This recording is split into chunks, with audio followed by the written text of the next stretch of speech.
Hi hello welcome to my channel Khushi's kitchen.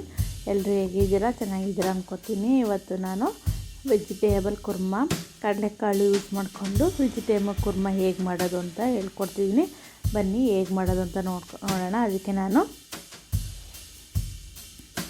ಸ್ವಲ್ಪ ಒಂದು ಬಟ್ಲಷ್ಟು ಕಡಲೆಕಾಳನ್ನ ನೆನೆಸಿಟ್ಕೊಂಡಿದ್ದೀನಿ. ಅದಕ್ಕೆ ಬೀನ್ಸು, ಕ್ಯಾರೆಟು ಮತ್ತು ಆಲೂಗೆಡ್ಡೆ ಮತ್ತು ಸೋಯಾ ಚಂಕ್ಸ್ನ ಹಾಕ್ಕೊಂಡಿದ್ದೀನಿ. ಫಸ್ಟಿಗೆ ಒಂದು ಬಾಣಲೆ ಇಟ್ಕೊಂಡು ಬಾಣಲೆಗೆ ಒಂದು 2-3 ಟೇಬಲ್ ಸ್ಪೂನಷ್ಟು ಎಣ್ಣೆ ಹಾಕ್ಕೊಳ್ಳಿ.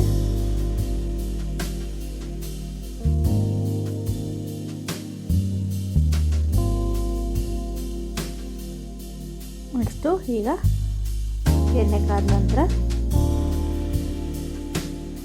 1-1.5 ಈರುಳ್ಳಿಯಷ್ಟು ಈರುಳ್ಳಿ ಹಾಕ್ಕೊಂಡಿದ್ದೀನಿ. ಸಣ್ಣಕ್ಕೆ ಹೆಚ್ಕೊಂಡು 4-5 ಬೆಳ್ಳುಳ್ಳಿಯಷ್ಟು, 1 ಇಂಚು ಶುಂಠಿ, 1-2 ಟೊಮೊಟೊ,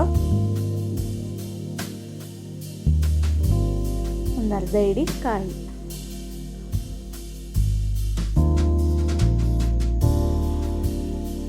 ಈಗ ಇದಕ್ಕೆ 10 ಗೋಡಂಬಿ ಚೂರು, ನೆಕ್ಸ್ಟು 2 ಇಂಚಷ್ಟು ಚಕ್ಕೆ, 5-6 ಮೆಣಸು ಮತ್ತು 1-2 ಲವಂಗ ಇಷ್ಟು ಹಾಕ್ಕೊಂಡು ಚೆನ್ನಾಗಿ ಫ್ರೈ ಮಾಡ್ಕೊಳ್ಳಿ.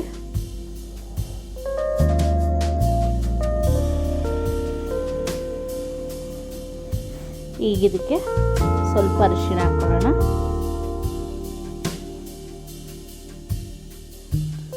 ಒಂದು 5 ನಿಮಿಷ ಚೆನ್ನಾಗಿ ನೀಟಾಗಿ ಫ್ರೈ ಮಾಡ್ಕೊಳ್ಳೋಣ. ಈಗ ಇದು ಫ್ರೈ ಆಗಿದೆ ನೋಡಿ, ಫ್ರೈ ಆಗಿದ್ದೆ ತೆಗೆದಿಟ್ಕೊಂಡಿದ್ದೀನಿ. ಈಗ ನೆಕ್ಸ್ಟು ಒಂದು ಕುಕ್ಕರ್ ಇಟ್ಕೊಂಡು ಕುಕ್ಕರ್ಗೆ 2-3 ಟೇಬಲ್ ಸ್ಪೂನಷ್ಟು ಮತ್ತೆ ಎಣ್ಣೆ ಹಾಕ್ಕೊಳ್ಳಿ.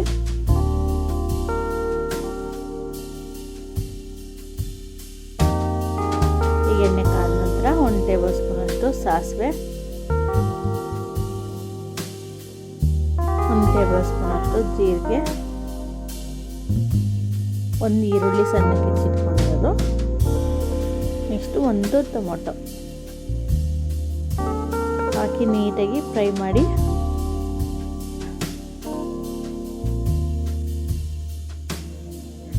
ಈಗ ನೆನೆಸಿಟ್ಕೊಂಡಿರೋ ತರಕಾರಿಗಳನ್ನ ಹಾಕೋತಾ ಇದ್ದೀನಿ. ಬೀನ್ಸು, ಕ್ಯಾರೆಟು ಮತ್ತು ಕಡಲೆಕಾಳು, ಸೋಯಾ ಚಂಕ್ಸು, ಆಲೂಗೆಡ್ಡೆ ಇಷ್ಟು ತೊಗೊಂಡಿದ್ದೀನಿ. ಇದಂತೂ ಕುರ್ಮಾ ತುಂಬ ಚೆನ್ನಾಗಿರುತ್ತೆ ಟೇಸ್ಟು. ನಾವು ಗೀ ರೈಸಿಗೆ ಮತ್ತು ಕಾಂಬಿನೇಷನ್ ಆಗಿ ಯೂಸ್ ಮಾಡ್ಬೋದು. ಸಖತ್ತಾಗಿರುತ್ತೆ. ಒಂದ್ಸತಿ ಟ್ರೈ ಮಾಡಿ ನೋಡಿ. ಈಗ ಇದು ಫ್ರೈ ಆಗೋಷ್ಟರಲ್ಲಿ ಇದನ್ನು ಮಸಾಲೆಯನ್ನು ರುಬ್ಕೊಳ್ಳೋಣ. ಇದಕ್ಕೆ 1-2 ಟೇಬಲ್ ಸ್ಪೂನು ಧನಿಯಾ ಪೌಡ್ರು, 1-2 ಚಮಚದಷ್ಟು ಖಾರದ ಪುಡಿ ಈಗ ಪೇಸ್ಟ್ ಮಾಡ್ಕೊಂಡಿದ್ದೀನಿ.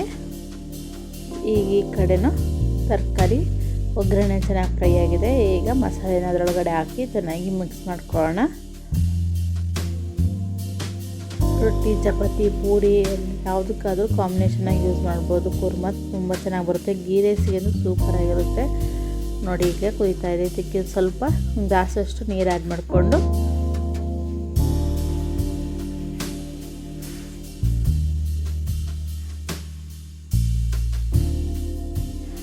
ಈಗ ನಾವು ರುಚಿಗೆ ತಕ್ಕಷ್ಟು ಉಪ್ಪನ್ನು ಆ್ಯಡ್ ಮಾಡ್ಕೊಳ್ಳೋಣ.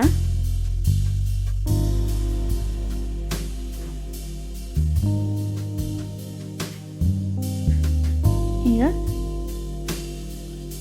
ಲಿಡ್ ಕ್ಲೋಸ್ ಮಾಡಿ 2 ವಿಷಲ್ ಕೂಗಿಸ್ಕೊಂಡ್ರೆ ಸಾಕು. ವೆಜಿಟೇಬಲ್ ಕುರ್ಮಾ ರೆಡಿ ಆಗುತ್ತೆ ನೋಡಿ. ಆಗಿದೆ, ಈಗ ತೋರಿಸ್ತಿದ್ದೀನಿ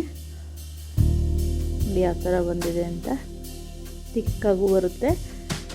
ನಾವು ದೋಸೆ, ಇಡ್ಲಿ ಮತ್ತು ಗೀ ರೈಸಿಗಂತೂ ಸೂಪರಾಗಿರುತ್ತೆ. ಒಂದ್ಸತಿ ಟ್ರೈ ಮಾಡಿ ನೋಡಿ.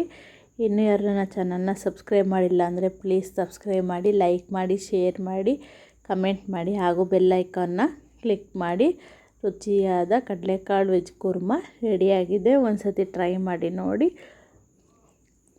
ಹೇಗೆ ಬಂತು ಅಂತ ಕಮೆಂಟ್ ಮಾಡಿ ಹೇಳಿ. ತುಂಬ ಚೆನ್ನಾಗಿರುತ್ತೆ ಟೇಸ್ಟು. ಒಂದು ಸತಿ ಟ್ರೈ ಮಾಡಿ ನೋಡಿ. Thank you.